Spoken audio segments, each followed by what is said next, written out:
News this hour. Members of trade union Numsa were picketing at Comair's offices this hour. The union wants the Comair CEO Glenn Orsmond to be removed. This follows the indefinite suspension of the Kulula and British Airways flight. My colleague eNCA reporter Heidi Giokos was there earlier today during the picket. She's back now. She's with us in the studio. Heidi, good afternoon. You were on the ground there. We understand that Comair has received that signed memorandum that was delivered to them. What are the demands there and what should we expect to happen next? Currently, there are no flights.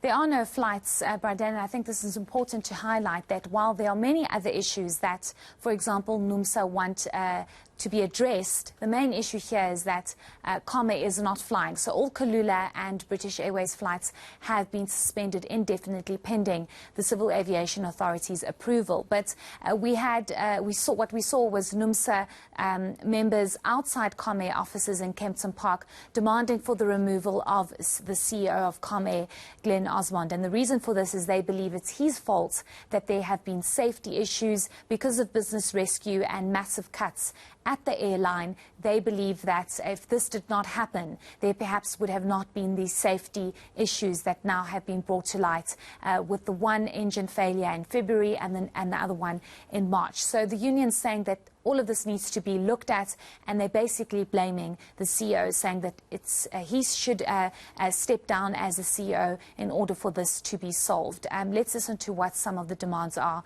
from Numsa. Our members, as you can hear, are making it very clear that they want the CEO, Glenn Orsmond, to go.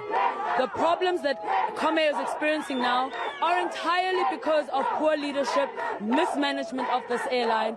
The fact that this airline has been operating since 1943 and now it's been indefinite, its license has been indefinitely suspended because of mismanagement at the highest level is something that is totally unacceptable. Workers have already given up a lot for this airline to be turned around.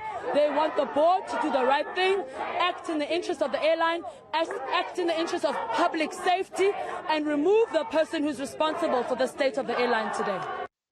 The message from Numsa couldn't be clearer there. That's Pagamile Hlubimajola there, speaking on behalf of the union to you a little bit earlier on the ground. They handed over the memorandum. What is the company saying? So the CEO says that the main focus right now should be on making sure that Comair takes to the skies again, Bradan. You have over 10,000 passengers that have been affected by this suspension and almost over 20 aircraft. We saw the chaos yesterday. Yes, and on Sunday, and actually also on Saturday. That's when the suspension was implemented. But what we do know is that Comair is saying, deal with the CEO later. The CEO actually coming out to receive the memorandum and saying that while there is dissatisfaction with how he's handled the whole business rescue process and, of course, Numsa raising a number of other issues, the CEO is saying, for now, let's rather focus on the fact that we need to get the airline back in the skies. Operations need to resume, and of course, as I mentioned, it all depends on the Civil Aviation Authority and whether or not they're satisfied with the documentation.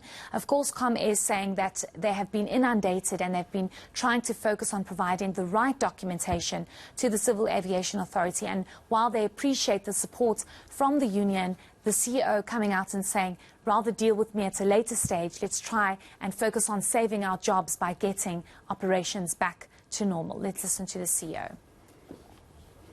Right now, the absolute most important thing is we need to be back in the sky. We need to be back in the sky to protect our jobs, all of our jobs. And I must thank Numsa for the letter they wrote to the CA. That is really, really greatly appreciated. We thank you for that support. We're all on the same side here. I've told you I have said many times, we have the best people in the industry. Our people are our strength.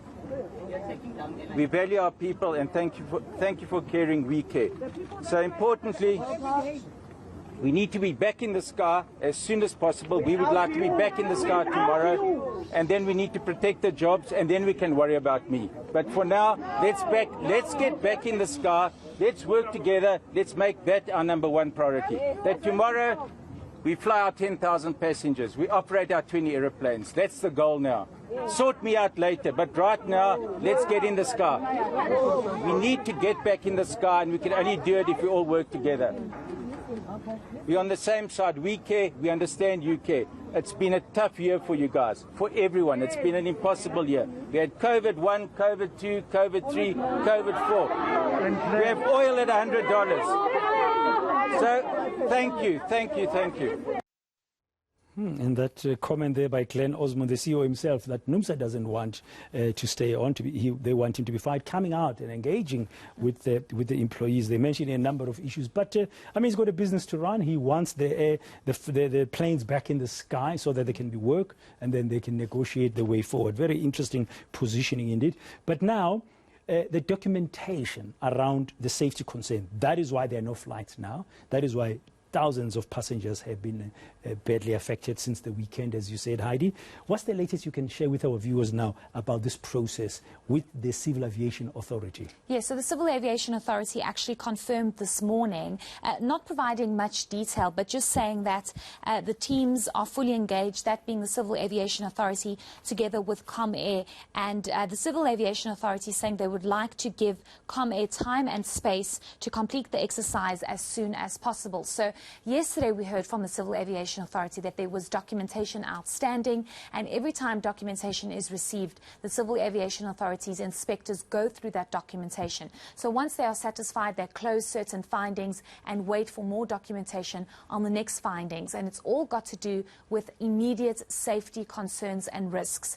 And this is why the Civil Aviation Authority cannot just lift the suspension, Bardan, because they need to make sure that they are completely satisfied. We were told on Sunday by the Civil Aviation Authority that should they allow Comair to resume operations at this stage without having reviewed key documentation, that would mean that they are not certain that if flights take off, they would land safely. And that would be a huge risk. Exactly, and they risking cannot people's afford that lives and because stuff. they are the regulators. So for now, they've received the documentation. They're waiting for Comair to provide further documentation until they are able to make a decision. And this morning there was a further documentation. Yes. Okay, we'll have to wait and see and how this will play itself out over the next few days. Heidi, thank you very much for that update on that matter of Comair, that over those safety concerns by the Civil Aviation Authority still remain grounded. Workers unhappy, picketing outside and handing off a memorandum of demands, including, among others, the firing, the dismissal of the CEO himself. But he came out and he engaged with the workers and he said,